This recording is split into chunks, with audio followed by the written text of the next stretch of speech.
റമദാൻ വിഷു ചന്തകളാണ് ഉദ്ദേശിച്ചിരുന്നെങ്കിലും റമദാൻ കഴിഞ്ഞുപോയി. കാരണം ഇത് നിയമക്കുരുക്കിലായിരുന്നു. തെരഞ്ഞെടുപ്പ് കമ്മീഷൻ ഇതൊരു തെരഞ്ഞെടുപ്പ് പെരുമാറ്റച്ചട്ടങ്ങളുടെ ലംഘനമാണ് എന്ന് കാണിച്ചുകൊണ്ട് കൺസ്യൂമർ ഫെഡ് ചന്തകൾ നൽകാൻ അനുമതി നൽകിയിരുന്നില്ല.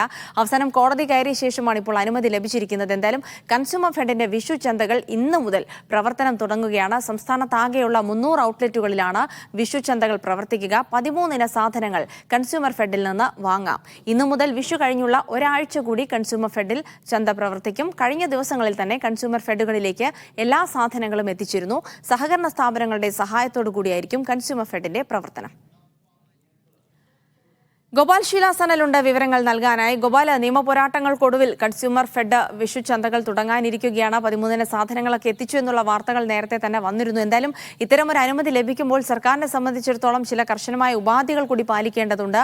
ഇതൊരിക്കലും തെരഞ്ഞെടുപ്പ് പ്രചാരണത്തിന്റെയോ അല്ലെങ്കിൽ അവകാശവാദങ്ങളുടെയോ ഭാഗമാകരുത് എന്നുകൂടിയുണ്ടല്ലേ. എന്തായാലും സാധാരണക്കാരനെ സംബന്ധിച്ചിടത്തോളം വലിയ ആശ്വാസകരമാകുന്ന ഒരു തീരുമാനം തന്നെ അല്ലേ? അതെ ജിസി, തീർച്ചയായിട്ടും ഈ കാലഘട്ടത്തിൽ സാധാരണക്കാരനെ സംബന്ധിച്ചിടത്തോളം ഏറെ ഉപകാരപ്രദമാകുന്ന ആശ്വാസകരമാവുന്ന ഒരു വാർത്ത തന്നെയാണ് ഈ വിഷുച്ചന്തകൾ ഇന്ന് പ്രവർത്തനം ആരംഭിക്കുന്നു എന്നുള്ളത്.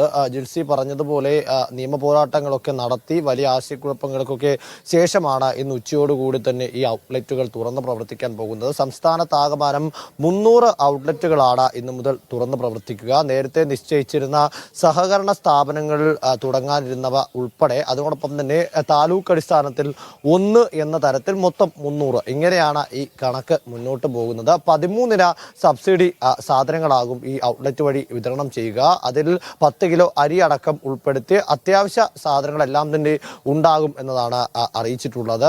കഴിഞ്ഞ ദിവസത്തോടു കൂടി തന്നെ എല്ലാ സാധനങ്ങളും എല്ലാ ഔട്ട്ലെറ്റിലേക്കും എത്തിച്ചേർന്നിട്ടുണ്ട്. ഇനി തുറന്ന് പ്രവർത്തിക്കുന്ന നടപടിക്രമങ്ങൾ മാത്രമാണ് ബാക്കിയുള്ളത്. കഴിഞ്ഞ ദിവസങ്ങളിലായി നടന്ന ചില അല്ലറ ചില്ലറ പ്രശ്നങ്ങളൊക്കെ ഇതുമായി ബന്ധപ്പെട്ട് നമ്മൾ കണ്ടിരുന്നു. അതിൽ ഹൈക്കോടതിയാണ് ഒരു അന്തിമ തീർപ്പ് ഇന്നലെ കൽപ്പിച്ചത്. അതായത് ഈ തെരഞ്ഞെടുപ്പ് കാലത്ത് ഇത്തരത്തിൽ വിഷു റമദാൻ ചന്തകൾ പ്രവർത്തിക്കുന്നത് സർക്കാരിന് അനുകൂലമാകുമെന്നും അത് തെരഞ്ഞെടുപ്പ് പെരുമാറ്റച്ചട്ടത്തിന് വിരുദ്ധമാണെന്നും കാട്ടിയായിരുന്നു തെരഞ്ഞെടുപ്പ് കമ്മീഷൻ ഒരു നിർദ്ദേശം അല്ലെങ്കിൽ നിയന്ത്രണം ഇതുമായി ബന്ധപ്പെട്ട് കൊണ്ടുവരുന്നത്. തുടർന്ന് കൺസ്യൂമർ ഫെഡ് ഹൈക്കോടതിയിലേക്ക് പോവുകയും ഇന്നലെ ഹൈക്കോടതി കൺസ്യൂമർ ഫെഡിന് അനുകൂലമായി വിധി പ്രസ്താവിക്കുകയുമായിരുന്നു. അപ്പോഴും ഇതിൽ സർക്കാർ സ്പോൺസേർഡ് പരിപാടിയാണ് എന്ന് തോന്നിക്കുന്ന തരത്തിലേക്കുള്ള പബ്ലിസിറ്റിയോ പ്രചാരണമോ ഒന്നും ഉണ്ടാകാൻ പാടില്ല എന്ന ഉപാധിയോട് കൂടിയാണ് അനുമതി നൽകിയിരിക്കുന്നത്. ഇപ്പോൾ സർക്കാരിന്റെ കയ്യിൽ നിന്നും സാമ്പത്തിക സഹായം സ്വീകരിക്കാൻ കഴിയുന്നതല്ല. തെരഞ്ഞെടുപ്പിന് ശേഷം സബ്സിഡി ഇനത്തിലുള്ള തുക കൺസ്യൂമർ ഫെഡിന് സർക്കാരിൽ നിന്ന് ഈടാക്കാം. അതിന് മുൻപായി തന്നെ അത്തരത്തിലുള്ള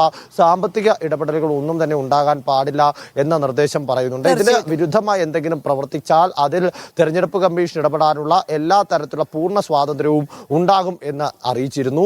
എന്തായാലും ഇന്ന് ഉച്ച മുതൽ ഈ റമദാൻ കാലത്തും അതിനോടൊപ്പം തന്നെ വിഷുക്കാലത്തും പ്രവർത്തിക്കേണ്ടിയിരുന്ന ഈ ഔട്ട്ലെറ്റുകൾ തുറന്ന് പ്രവർത്തിക്കുകയാണ്. വിഷു കഴിഞ്ഞതിന് ശേഷമുള്ള ഒരാഴ്ചക്കാലം കൂടി ഔട്ട്ലെറ്റുകൾ തുറന്ന് പ്രവർത്തിക്കും. ഈ നിയമപോരാട്ടം കൺസ്യൂമർ ഫെഡിന്റെ ഔട്ട്ലെറ്റുകൾ തുറന്ന് പ്രവർത്തിക്കും. എന്തായാലും വലിയ നിയമപോരാട്ടങ്ങൾക്കൊടുവിൽ വിഷു ചന്തകൾ തുറക്കുകയാണ് എന്നുള്ളത് തന്നെയാണ് വാർത്ത.